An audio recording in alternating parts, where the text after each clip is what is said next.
مگر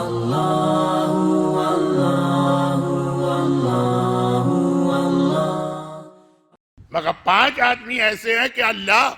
جیسے ہی وہ دعا مانگتے ہیں اسی وقت اعلان کر دیا جاتا ہے تمہاری دعا قبول ہوگی ہی نہیں۔ وہ لوگ بھی پریشان ہیں، ہمارا مسئلہ حل ہونا چاہیے، وہاں تو پہلے دن ہی یہ سنا دیا گیا بھائی عام دعا کرنے والوں کو،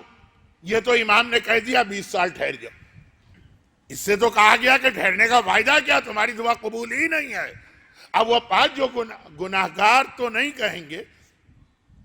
خود کردہ رہا علاج نیست، یہ وہ لوگ ہیں جو پہلے اتنا بڑا کوئی بلنڈر کرتے ہیں اور غلطی کرتے ہیں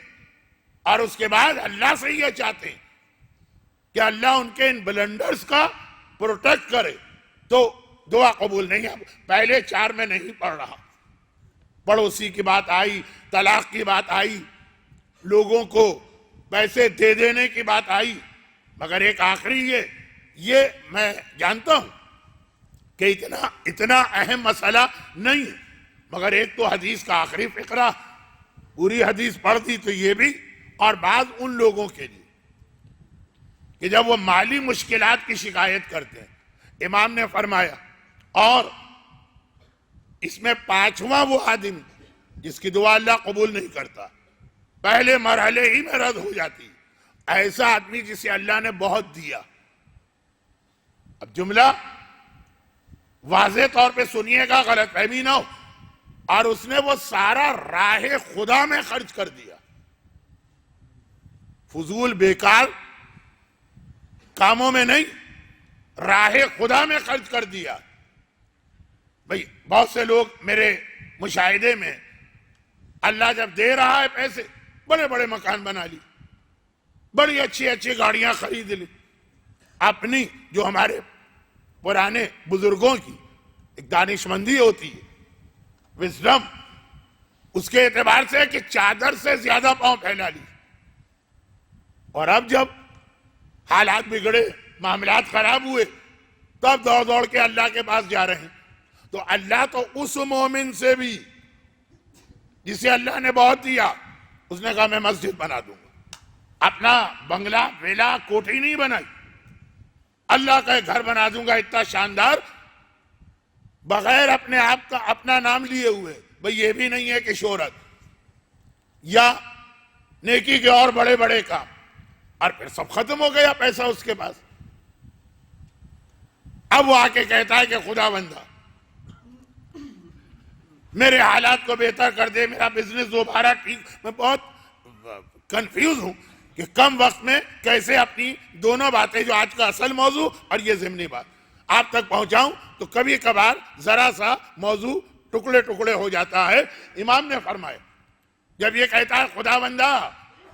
میری حالت بہتر بنا، تو اللہ کہتا جب میں نے بہتر بنائی تھی تو کس نے کہا تھا کہ اس طرح سے میرے راستے میں بھی صحیح اس طرح سے خرچ کر دے۔ اب اگر گناہ نہیں کیا اس نے، اچھا اس پر ایک الگ بحث ہے،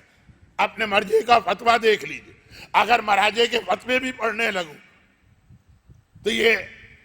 عشرہ کیا پورا ماہ رمضان بھی ناکافی ہے۔ ایک اختلافی مسئلہ ہے کہ اگر کوئی راہ خدا میں اپنی حیثیت سے بڑھ کے خرچ کرے، ویسے عام زندگی جتنا آپ اسراف کرتے ہیں، اسراف کسے کہتے ہیں؟ حیثیت سے بڑھ کے خرچہ، اس کا خمس دینا۔ خمس وہ تو بچت کا ہوتا ہے، یہ تو ہم خرچ کر چکے ہیں، کہ جو خرچ کر چکے ہیں چونکہ حرام میں خرچ کیا تو یہ سمجھو خرچ نہیں کیا، اور اس کا خمس دینا، یہ تو ہے۔ اس میں کوئی اختلاف نہیں، اختلاف اس پر کہ اگر کوئی آدمی راہ خدا میں اسراف کرے تو راہ خدا کا اسراف جائز ہے کہ نہیں، یہ یقیناً اس میں 2 نظریے۔ لا خیر فی الاسراف، اسراف میں کوئی خیر نہیں، چاہے کہیں پر بھی اسراف، اپنی کوٹھی ایسی بنائی یا اللہ کا گھر ایسا بنایا۔ اور دوسرا ہے کہ نہیں، لا اسراف فی الخیر، نیکی کے کام میں اسراف ہوتا ہی نہیں ہے، جتنا بھی خرچ کرو اللہ کیا قبول ہے وہ الگ چیز، اس بحث میں بھی نہیں پڑھ رہا۔ مراجع کا فتویٰ کیا ہے یہ بھی آپ کو خالی متوجہ کر رہا ہوں کہ اپنے مرجع کا فتویٰ ضرور دیکھ لیجئے گا جب کبھی آپ کوئی بڑا ڈونیشن دیں، کوئی بڑا پروجیکٹ، لیکن گناہ نہیں کیا اس نے، چلے ہم مان لیں، مگر ٹھیک ہے نیکی کے کام میں خرچ کیا، خرچ کر دیا، اب اللہ کے پاس نہ آؤ، اللہ تمہیں کنڈیم بھی نہیں کر رہا ہے کہ کیوں تم نے مسجد میں خرچ کیا، لیکن مسجد میں خرچ کر کے اللہ پہ احسان نہ جتاؤ کہ سارا کا سارا ہم نے خرچ کر دیا ہے، اب ہمارا گھر تو چلا۔ بہت زیادہ اس میں بات ہو سکتی ہے، لیکن چونکہ یہ میرا اصل موضوع نہیں، میں آپ کو نیکی سے نہیں روکنا چاہتا ہوں، میرا اصل موضوع یہ، جب اتنی بڑی بڑی چھلانگیں نیکی کے کاموں میں بھی دعا کو رکوا دیتی ہیں، تو وہ لوگ جو اس لیے بزنس میں پریشان ہیں کہ انہوں نے اندھے فیصلے کیے، عقل استعمال کیے بغیر بڑے بڑے سودے کیے، اس کو اللہ نے دیا اور اس نے مسجد بنائی، یتیم خانہ بنایا، راہ خدا میں خرچ کیا، تو اللہ نے کہا تمہاری دعا قبول نہیں ہوگی۔ غلط فہمی نہ ہو، میں یہ نہیں کہہ رہا کہ تو نے گناہ کیا، ہو سکتا ہے کہ ہمارے مرجع کے فتوے میں گناہ بھی ہو، لیکن نہیں، میں یہ لفظ نہیں کہتا، ٹھیک کیا تو نے، لیکن اب مجھ سے نہ مانگ، فیصلہ تیرا تھا، حالات کو دیکھ کے تو نے خود فیصلہ کیا کہ نہیں مجھے سارا مسجد میں خرچ کر دینا، اور خرچ کرنے کے بعد اب کہتا ہے کہ خدا بندہ مجھے ایک بنگلہ بھی چاہیے اپنے لیے، پہلے ہی بجٹنگ کرتا۔ لیکن یہ پھر وہی بات، بزنس میں، جاب میں، لوگوں سے لین دین میں، آج جو بہت سے لوگ پریشان ہیں وہ صرف اس لیے پریشان نہیں ہیں کہ ان کے ساتھ فراڈ ہوا، ان کے ساتھ چیٹنگ ہوئی، اس لیے بھی پریشان ہے کہ غلط فیصلے کیے۔ اچھا، کاروبار میں کوئی آدمی نہیں جان سکتا ہے کہ اس فیصلے کا نتیجہ کیا نکلے گا، لیکن جو آنکھوں سے نظر آ رہا، تمہاری حیثیت کیا، تمہارے پاس ٹوٹل ایسٹس کیا،